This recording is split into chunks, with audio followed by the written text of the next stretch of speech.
Okay, these are the A plus setups for the week of April 21st, 2024.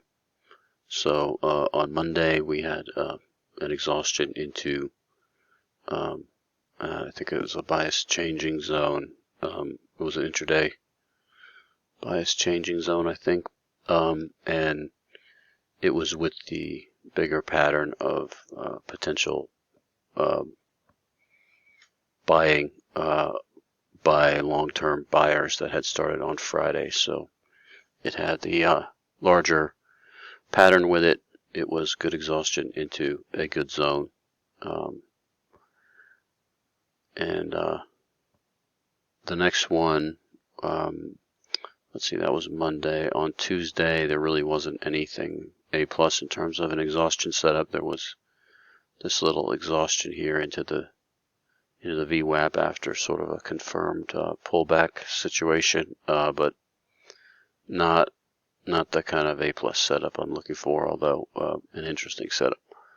And then this short on 8:30 on Wednesday was an A plus setup. There's a moderate amount of exhaustion, but it's mostly that this is a key bias confirming zone, and this move up was against the ITF bearish bias. So this is with the bigger bias at the ITF zone, and this was tested here in the overnight, but this is a break-in.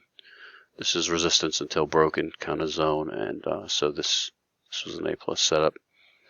There was an exhaustion here, but this is against the daytime frame bias, and then this run up here was later in the day and not A plus in terms of time, even though it's a good exhaustion. And then the final one occurred on Friday, and this was against the daytime frame bias with the STF neutral, so it's technically against the bias, but it was a bias confirming zone, and there was really good exhaustion. We had basically covered the whole range, and this was worth a try.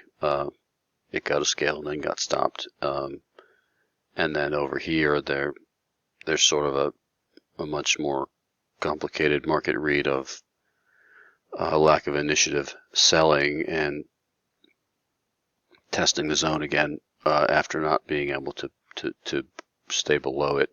So technically another trade there, but that's not an A plus setup. That's a market read. And then on Friday there was no A plus setups. There was this little false breakdown, and then you this is a different kind of trade, but you could have bought in here with your stop below the low, and that would have been basically with the bullish daytime frame bias, and this zone had been tested many times at this point, so it wasn't really that much of a concern. And that'll do it.